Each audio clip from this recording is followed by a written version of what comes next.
जय हिंद दोस्तों, मैं राजीव सर स्टडी पॉइंट में सभी छात्रों और सभी मित्रों को नमस्कार। आज मैं सिकंदर का एक महान Sikandar the great Sikandar chapter लेके आया हूँ थर्ड। आज मैं पूरी व्याख्या के साथ आपको पढ़ाने का प्रयास करूँगा। मित्र, अगर अच्छा लगे तो अपने मित्रों को और दोस्तों को जरूर शेयर करिएगा। बहुत बहुत धन्यवाद जी। चलते हैं जी। तो सबसे पहले हम बात बता दूँ आपको, जहाँ ध्यान दीजिएगा कि जहाँ सिकंदर की हम बात करते हैं तो सिकंदर का जन्म की हम बात कर लें। मित्र, सिकंदर का जन्म जो होता है 356 ईसा पूर्व में होता है। और कहाँ होता है? मेसोडोनिया, मेसोडोनिया यूनान, मेसोडोनिया यूनान मकदोनिया के पास है, वहाँ इनका जन्म हो जाता है। मित्र, उसके बाद क्या होता है? पिता की बात कर लेते हैं। तो पिता कौन है? फिलिप द्वितीय हैं। पिता फिलिप द्वितीय 359 ईसा पूर्व में गद्दी पर बैठते हैं, गद्दी मिल जाती है। और गुरु का नाम इनके होता है अरस्तु होता है।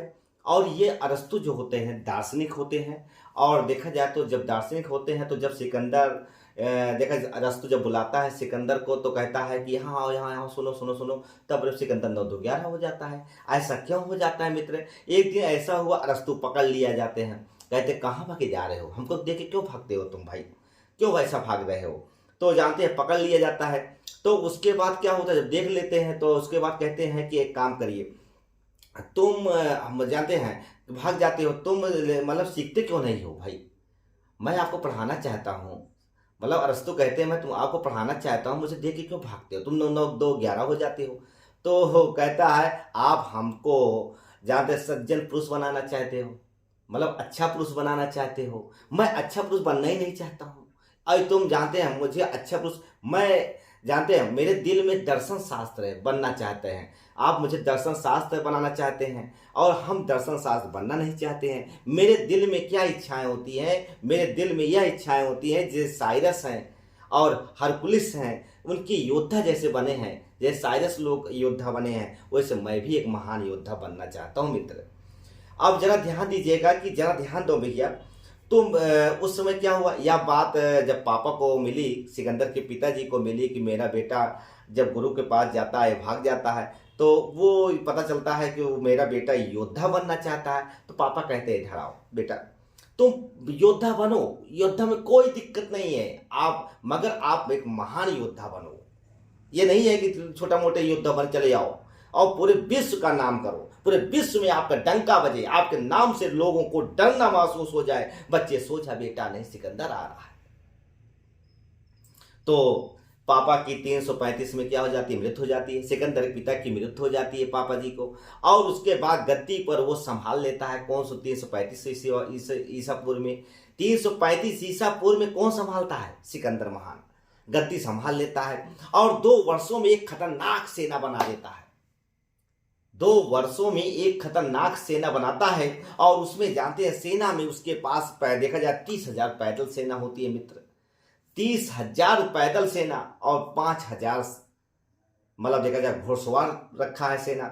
और कुल मिलाकर सिकंदर सेना के हाथी नहीं हो नीचे, मतलब हाथी नहीं होती है और सब सारी चीज होते हैं। 30,000 पैदल और 5,000 घोड़े तैयार कर लेता है 2 वर्षों में। और उसने यह सेना को जानता देखा जाए सेना को 2 भागों में बांट देता है, एक थल सेना एक जल सेना। और थल सेना की हम बात कर ले दोस्त, तो थल सेना का सेनापति होता है कौन? सेल्कस होता है। और देखा जाए तो जल सेना की हम बात करते हैं तो जल सेना का जो सेनापति होता है नियाकर्स होता है। ये 2 भागों में बांट देता है। आपको और एक बात बता दूं, जिनके थल सेना ऐसे होती थी जैसे पर्वत पर पार कर रही हो, ऐसा जैसे मतलब पर्वत पार कर रही हो, उसमें जैसे एक प्रकार जैसे हाईवे चल रहे हो वैसे पर्वत पार कर देते हैं। इनके सेना की ये सबसे बड़ी खासियत थी। और दूसरी बात बता दूं दोस्त, दूसरी बात ये बता दूं, जरा ध्यान दो, नियाकर्स की हम बात कर लें तो नियाकर्स से एक ऐसा जल सेना थी बिल्कुल जैसे लगता है कि जल में घुसे हैं, ऐसा लगता है कि जल को ऐसे बिल्कुल जैसे लगता है कि बिल्कुल जल पानी है ही नहीं है, ऐसे आराम से पार करते हुए निकल जाते थे। ये दोनों महान सैनिक थे इनके यहाँ।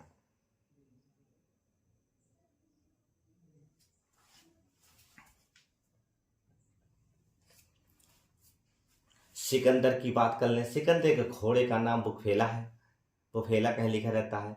और दूसरी बात बता दूं, आदर्श देखिए, आदर्श के साथ जैसे गुरु का अगर देखा जाए तो उनके ये सोचते क्या था कि अगर मेरा गुरु महान है, मेरा गुरु महान है तो उससे अगर मैं गुरुओं को ही ऊपर आक्रमण कर दूं, मैं उससे बड़ा मतलब महान हो जाऊं।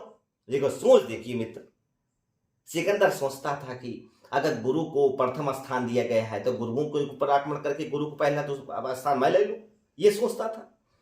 दूसरी बता दूं, इन्होंने ईरान को जीतते हुए, देखो इनके अंदर क्या हो गया, विश्व विजयी बनने का सपना आ गया। इन्होंने ईरान को जीतते हुए, एशिया माइनर को जीतते हुए, कब्जा करते हुए मिस्र की ओर आगे बढ़ता है और मिस्र को कब्जा कर लेते हुए ये भारत की ओर बढ़ने का विचार बना लेता है। अफगानिस्तान में देखा जाए कंधार के दो भागों में कब्जा कर लेता है। कंधार के दो भागों में, एक अफगान पश्चिमी, एक अफगान पूर्व, मतलब अफगान पश्चिमी, बैक्टीरिया पूर्व, दोनों को कब्जा कर लेता है। कौन कब लेता है? सिकंदर कर लेता है। और कब्जा करने के बाद ईरान का महान साम्राज्य बन जाता है, सम्राट। और उसके बाद क्या होता है, जैसे आगे बढ़ता है अफगानिस्तान से भारत की ओर उन्मुख करता है, खैबर दर्रा मिल जाता है और इस खैबर दर्रा पर पड़ेगा और उसमें छोटे छोटे जनजातियां पाई जाती हैं, छोटे छोटे जनजातियां पाई जाती हैं और ये उसके ऊपर आक्रमण कर देता है। और जैसे ही भारत में घुसने का पता मतलब चलता है, उससे खूंखार जनजातियां पाई जाती हैं। इसको पता लग गया, मतलब पता चलता है अरे भारत की ओर जाना बड़ा मुश्किल है, मतलब अभी तो टेढ़े मेढ़े थे, वहां जनजातियां पाई, खूंखार जनजातियां पाई जाती हैं, उससे निपटेंगे कैसे हम। तो सिकंदर अभी तक डरी नहीं। और सबसे बड़ी बात होती है कि सिकंदर अब मतलब जनजातियां होने के बाद भी वो आगे बढ़ता चला जाता है और डरता भी नहीं है। अब जानते हैं नहीं डरता, अब वह डर भी शुरू होने वाला था भाई, अब तो डर शुरू होने वाला था भाई, अब जनजातियां आ गई हैं। और खैबर दर्रा से जैसे आगे बढ़ती है तो इसे हस्ती नामक एक जनजाति मिल जाती है। जैसे खैबर दर्रा से आगे बढ़ती है, हस्ती नामक जनजाति मिल जाती है और हस्ती नामक जो राजधानियां थी वो पुष्कर थी और सिकंदर को 30 दिन तक वो रोक रखी थी। कितने दिन तक? 30 दिन तक रोक रखी थी मित्र, और 30 दिन तक रोक रखी थी। हालांकि सिकंदर ने 40,000 लोगों को, दुरस्ती में 40,000 लोगों को क्या कर लेता है, 40,000 लोगों को बंदी बना लेता है मित्र। और उसके बाद जैसे तैसे आगे वो बढ़ती जाती है। मस्क नामक मिलता है, देखा जाए तो मस्क की हम बात करते हैं, मस्क नामक तक किला मिल जाता है और वहां की रानी मस्क की रानी कृपा थी। मस्क की रानी कृपा थी। और जब रानी कृपा थी तो इस युद्ध में पूरे देखा जाए पूरे महिलाओं ने युद्ध किया। अगर ये क्वेश्चन आपसे पूछ लिया जाए कि महिलाओं सिकंदर से कहां युद्ध किया, तो मस्क से किया था, रानी कृपा ने किया था।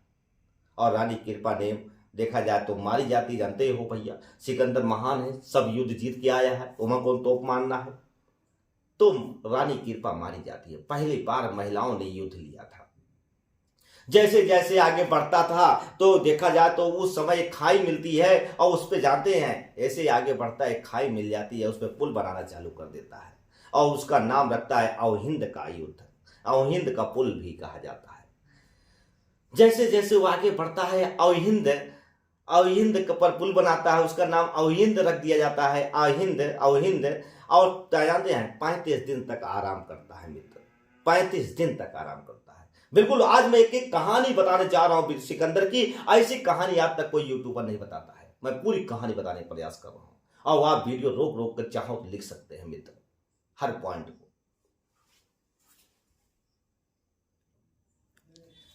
अब हम चलते हैं आगे कहानी की ओर। तो अब जरा देखिए जैसे आगे बढ़ता है तक्षशिला पहुंचता है। तक्षशिला कहां है? पाकिस्तानी समय वर्तमान में, और उसके पहले क्या था, भारत में ही था। और जब तक्षशिला पहुंचता है वहां का राजा कौन होता है? गांधार का राजा। आपको बता दो तक्षशिला का राजा कौन था? अंभी था।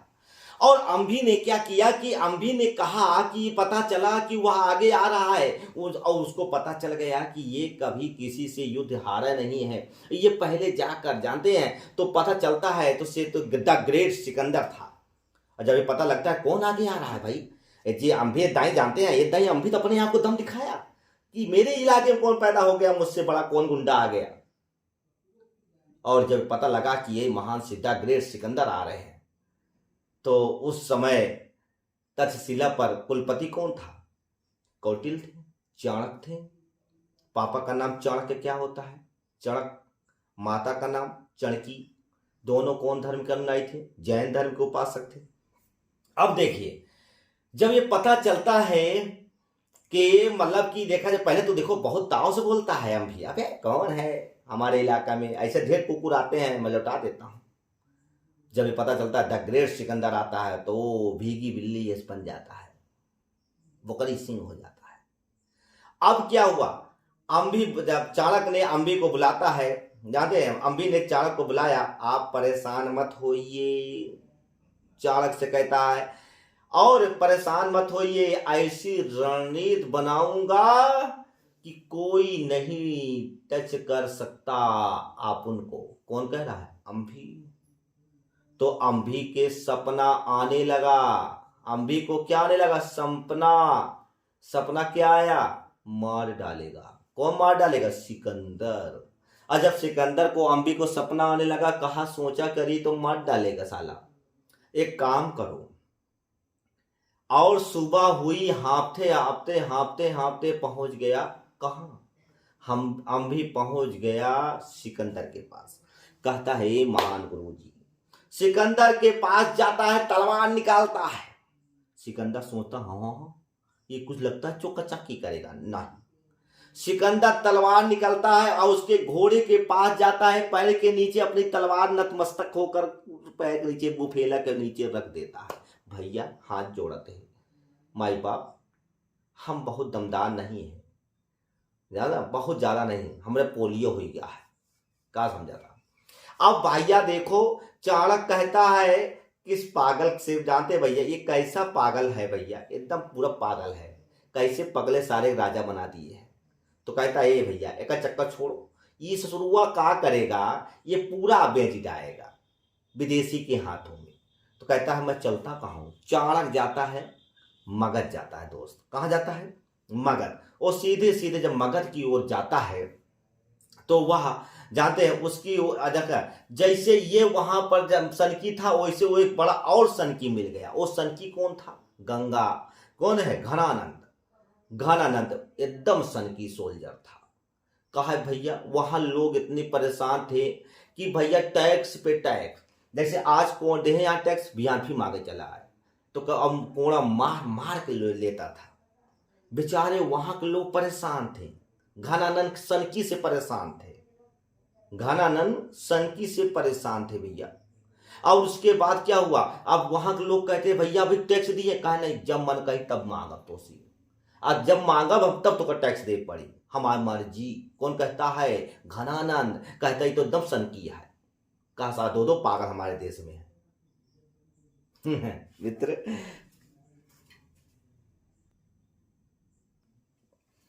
अब थोड़ा सा हम चलते हैं, यहां भी देखते हैं। देखिए जन्म की हम बात करें 356 में, स्थान मेसोडोनिया मकदूनिया में, पिता फिलिप्स 359 में गद्दी पर बैठता है, घोड़े का नाम बुफेला है, मृत्यु 335 में हुआ, मतलब पिताजी का। और उसके बाद गुरु का नाम अरस्तु है। आदर्श कौन है? हरक्यूलिस साइरस है इसके। और देखा जाए तो जहां तक सवाल है, सिकंदर 20 वर्ष की में राजा बन बैठता है। कई वर्ष बैठ पाता है? 20 वर्ष की गद्दी पर बैठ जाता है। और सिकंदर की दो सेनाएं 30,000 पैदल, 5,000 घुड़सवार सैनिक थे। जल सेना निकाकस और थल सेना सेल्यूकस निकेटर। यह ईरान, देखिए और देखते बताता हूँ, यह ईरान एशिया माइनर को जीतते हुए, मिस्र बेबीलोन को जीतते हुए अफगानिस्तान भारत में प्रवेश करता है। और खैबर दर्रा में जनजाति होती है, एक हस्ती जनजाति होती है, उसका राजधानी पुष्कली है। सिकंदर 30 दिन तक वह लड़ा नहीं, और उसके बाद 4,000 लोगों को, 40,000 लोगों को क्या कर लेता है? बंदी बना लेता है। और रानी कृपावती की हम बात करते हैं तो रानी कृपावती मत्स्यवती की नगर की महिला थी, रानी थी, और मत्स्य नगर को किला जीत लेता है। कौन जीत लेता है? सिकंदर। मत्स्य का युद्ध करता है और पहली बार महिलाओं ने भाग लिया था। और ये है आगे कहानी। मैं थोड़ा शार्ट कर भाई, कहानी आप सुनिए, एक एक पॉइंट को मैं बताऊंगा कहानी, और उसके बाद देखिए मित्र। टैक्स मांगता रहा, जानते भैया, टैक्स घनानंद मांगता रहा। घनानंद के धारा में और निरंकुश शासक मिल गया, कहे तो और घटिया शासक है। तब घनानंद और परेशान हो गया, अब आपको बता दूं, झेलम नदी की हम बात कर लें। झेलम नदी के पार देखा जाए पंजाब में राजा कौन था भैया? उस समय पंजाब का राजा जो था, पंजाब का राजा पोरस था भैया। कौन था भैया? ये पोरस, राजा पोरस था। कहाँ का था? तो देखिए अवहिंद का पुल बनाया गया, तो 35 दिन में अवहिंद का पुल बना था और वहां विश्राम किया। तक्षशिला के राजा अंभी ने आत्मसमर्पण कर दिया और कुलपति थे चाणक्य और राजा पोरस। ये पोरस कहाँ का राजा था? पंजाब का था। पोरस पंजाब का राजा था।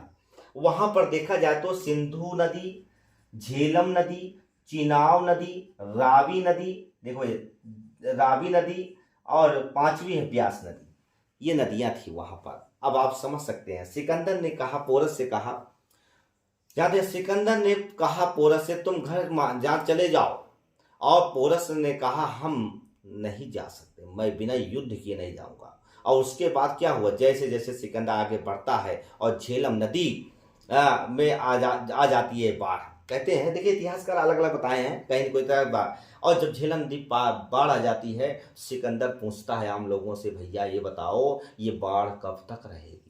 तो उस समय कहा कि भैया देखो 60 से या 70 दिन तक ये बाढ़ रह सकती है। और सिकंदर ने जब कहा अरे 60-70 दिन तो मैं यहीं रह जाऊंगा, तो नहीं, कहा ये बताओ बेटा लल्लू लाल, जो हमारे साथ आए हो जल सेनापति और थल सेना, तुम किस काम के हो भाई?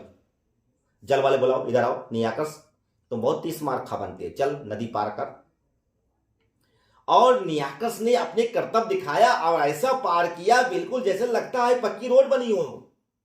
और सारे घोड़े भी उनके साथ क्या हो गए, पार हो गए, और घोड़े भी उठाकर ले गया, जैसे लगता है कुछ फर्क ही नहीं पड़ा। टर्मिनेटर का काम करता था मित्र।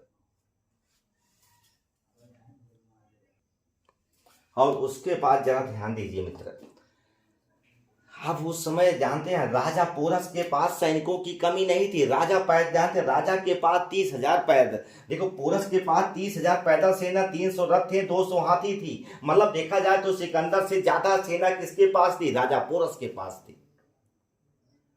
लोग जानते हैं, ये लोग जानते हैं, हमारा देखा जाए तो आक्रमण कर दिया, पोरस ने आक्रमण कर दिया, और हम भी मतलब सिकंदर ने भी आक्रमण कर दिया, और दोनों में इतना घमासान युद्ध हुआ। अंत में क्या हो जाता है, राजा पोरस बंदी बनाया जाता है। और जब पोरस के सामने राजा पोरस को बंदी बना लेते हैं और राजा के सामने प्रेजेंट करते हैं सिकंदर के सामने, तो कहता है तो सिकंदर तुमको किस प्रकार का दंड चाहिए भाई?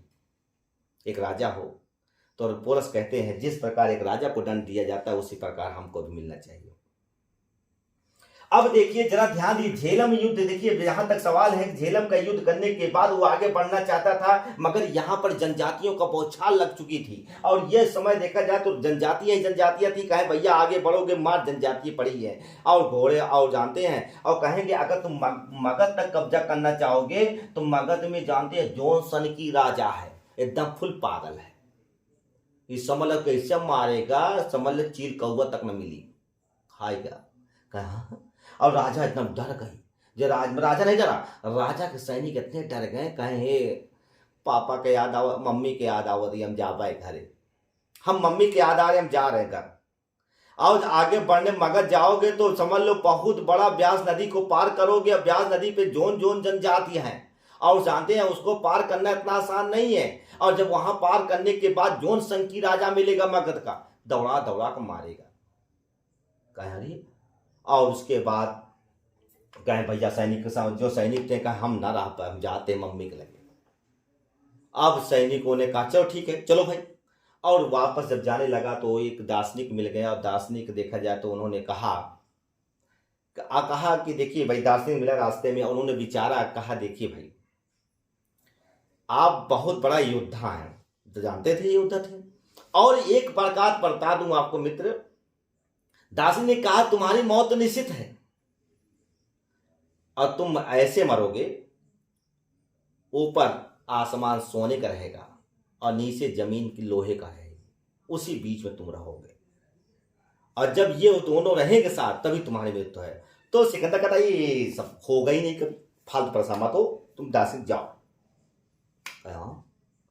और रास्ते में जब जाता है तो देखा जाए तो रास्ते में जो जनजातियां लोग उसके ऊपर आक्रमण कर देते हैं भैया, और जब जनजातियां लोग उसके ऊपर आक्रमण कर देते हैं और जिससे कारण से वो घायल हो जाता है और रास्ते में जाता है, बेबीलोन जैसे पहुंचता है, और जब बेबीलोन जैसे पहुंचता है वो मतलब घायल अवस्था में रहता है। ये प्रकार उसको बुखार बहुत से ज्यादा पीड़ित हो जाता है, और जब बुखार हो जाता है वहीं पर वो क्या करता है, आंखें मुंद जाती हैं।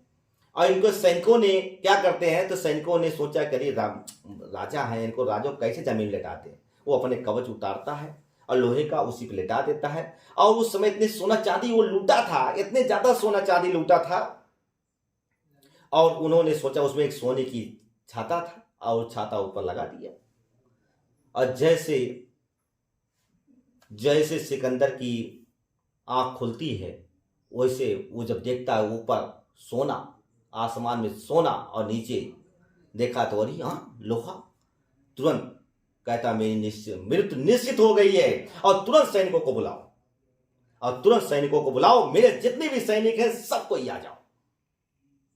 और जब सब कोई सैनिक आ जाते हैं, और उस समय आपको बता दो 3 इच्छाएं उन्होंने सैनिकों के सामने रखा। 3 इच्छा मेरी पूरी कर दो भैया, मरते मरते मेरी 3 इच्छाएं पूरी कर दो। सिकंदर कहता है, सैनिक ने कहा बिल्कुल महाराज, जो आप आज्ञा देंगे वो पूरी आज्ञाओं का पालन किया जाएगा। महाराज आप आज्ञा दीजिए, 3 इच्छाएं हम आपको तुरंत पूरा करते हैं।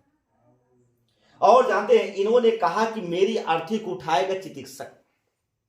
कहें ठीक, ये आज्ञा मैं दे रहा हूं, डॉक्टर लोग उठाएंगे। और मेरी 100 यात्रा को जब जा रही हो, तो मेरी जब दूसरा पॉइंट, जब मेरी 100 यात्रा जा रही हो, जितने भी सोना चांदी जेवरात है सब इस जमीन बिछा दो। ये भी कर दूंगा। तीसरा पॉइंट है, जब हमें जलाया जाए तो कफन से मेरे दोनों हाथ बाहर कर दो। ऐसा क्यों? कहा सब कोई काम की नहीं है। डॉक्टर मेरा मृत्यु ऐसी चीज है, यहां डॉक्टर भी नहीं बचा सकता। अगर मृत्यु आ जाएगी कोई नहीं बचा सकता। और ये जेवरात जो मैंने इतना इकट्ठा किया किसके लिए काम का है? बेकाम है। और जब हमारे हाथ दोनों बाएं हाथ खुले रहेगा तो मैं एक शहंशाह के नहीं तरीका मरूंगा। तो ये है, तो कुल मिलाकर सिकंदर ग्रेट की कहानी है मित्र। ये कैसा लगा ये वीडियो में कमेंट के माध्यम से बताइएगा, और जरूर मेरा वीडियो पूरा देखिएगा। 1-2 बार देख लेंगे 100% कंप्लीट हो जाएगा मित्र। और लाइक और सब्सक्राइब जरूर करिएगा। बहुत बहुत धन्यवाद जी।